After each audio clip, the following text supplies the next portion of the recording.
You're going to pay for it now and a little bit over time with buying organic food and raising a garden if you have the space, if you have the energy, or maybe you can you can go ahead and designate that to some grandchildren to burn up some energy and draw it all out on a piece of paper what they're supposed to be doing. Walk around and point to them. Delegate. Who's going to help with that. Or, like I said, you're going to pay for it in the way of core health. And once you get to that point, nothing really matters anymore. You really just don't find any joy in life when you're sick all the time. So getting back to starting with killing bacteria at birth, 1 in 5 Americans takes a course of the well-known Z-Pak, more formally known as azithromycin. Azithromycin is that's in the food supply as well. Livestock are fed antibiotics to speed their growth. The antibiotics get into the beef and the pork and the poultry, and they have the same effect on us as they do on the animal. The problem is huge. It's extremely huge, and it's a global issue. There's more things that can be done to restore your own health by balancing the microbial balance in your system. Number 1, limit antibiotic use. I'm not saying don't take antibiotics. I'm saying, the best thing to do is do everything that you can try doing naturally first. Golden seal, wonderful antibiotics. Silver sol. Silver sol kills the bacteria that causes an ear infection, osteomyelitis. It kills that bacteria in 8 minutes. You put a little silver sol down in their ear, have them lay with the ear that's bothering them or where the infection is at. That's the ear that's up. Have them lay still, 8 minutes. That bacteria is dead. It's gone. Ear infection, gone. No sulfa drugs, no antibiotics. But but there are going to be times when you do need to do an antibiotic. There's a time and a place for medicine, but it's knowing when to use the medicine. The resisting pushing your physician people need to resist pushing their physician for a quick fix from an antibiotic. Ask the doctor if you really need the antibiotic for a specific ailment. There's nothing wrong with letting a cold run its course because most colds and other infections will go away without antibiotics. There was a thing I read a couple of years ago about, when someone is sick, if you're living in a large city, sometimes it can take up to 5 days to get an appointment with your pediatrician or your regular doctor, general practitioner.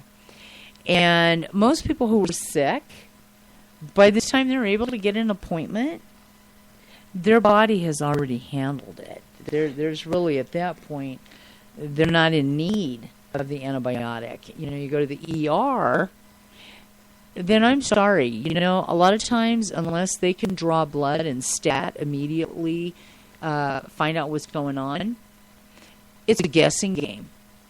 And guess what? They're usually not always right on. So they're going to give you a shot of an antibiotic. They're going to have you take some antibiotics, just in case, until the blood work comes back. Then the blood work comes back, and you don't have at all what they thought you had. So, so you can stop taking the antibiotic, but what's already happened? You've already had a shot of a big gun antibiotic, and you've already taken 3 or 4 days of an antibiotic that your body didn't even need. Come on. Not good. So, the other thing, these hand sanitizers, if you got to use it, use it as a minimum. There's the silver the silver wipes that you can get at kingdomofhealing.com. Go on the website. You can find the silver sol, the silver gel, the silver wipes. The chemicals that are on that, not only kill the bacteria on your skin, you build up a resistance to that as well. Hand sanitizers should only be used, say, if, it's flu season, you're going to a hospital to visit somebody that they don't know yet what's wrong with them. Better to suit up, put, gloves on and a mask. It's the only way to make sure that you're going to stay protected. And I would opt for that before I would be using their little pump thing outside of the door to fill my hands with, a chemical foamy hand sanitizer. And actually there was a report that just came out that was saying that hand sanitizer container is the most dirtiest thing in the bathroom there, or wherever it is, right, but because of everybody going and doing it, and everybody coming down the hall, nobody cleaning it. Take a pump of this. It's like, no, forget it. So, the other thing is to eat your way to healthier microbes. Probiotics. The probiotic 11 product that we have has 11 different good bacterias. And I always tell people, to take their probiotics or their bifidophilus or their acidophilus, take that at bedtime before you go to bed. For a child, depending upon age, that could be one capsule opened and emptied into a little applesauce or yogurt. Give it to them on a tablespoon, a cup of 3 teaspoons or so before they go to bed. A small child, say 50 pounds, 50 pounds do 1 capsule, 100 pounds 2 capsules, and have them do that before they go to bed. The thing is that when you're taking in a acidophilus, bifidophilus, any kind of probiotics, if you take that in between meals or with a meal, the body, it just ends up washing out through the digestive tract. If you take it at bedtime and it gets 6 to 8 hours to culture in the gut and get a hold on what it needs to do to colonize and to start growing, you're going to overcome whatever it is you're dealing with very quickly. And you're going to be able to build up all that good bacteria in the gut much, much quicker than if you were taking it in between meals or taking it with meals, because all that food and all the fluids and stuff throughout the day, you're washing that all out of the digestive tract. So it just makes good horse sense. Let's not forget about horse sense, to take it at bedtime and let it have an opportunity to get in there and do what it needs to do. You can also, there's foods that are high in natural, good bacteria. Cabbage, for one. Sauerkraut. Sauerkraut is, excellent. Very rich sources of prebiotics. We're hearing more about prebiotics. These are foods that really help the digestive tract in culturing good bacteria. Apples, pears, legumes. Now, peanuts are legumes. Peanuts are not from the nut family. They are a legume. And actually, they can be very acidic because we are not preparing them properly. Roasted peanuts is an improper way. They should be simmered like legumes are. Fermented foods, kimchi, sauerkraut, yogurt, kefir, great sources of prebiotics. Prebiotic and probiotic supplements, you can pick them up at health food stores or, purchase them at wholesale at kingdomofhealing.com. If you must take an antibiotic, I really urge you to also take a probiotic. On the last, start that about 2 days before you take that antibiotic to completion. Start a probiotic regime before you completely end that. So colostrum is another way to build the immune system. Echinacea is another way. The root and the leaves of the purple cone flower have been used for centuries by the American Indians and Europeans to boost immunity.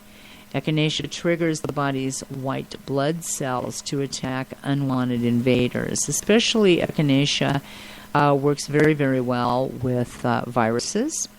And echinacea, though, however, if you are diagnosed specifically with an autoimmune disease, do not use echinacea in your protocol of, organic food regime.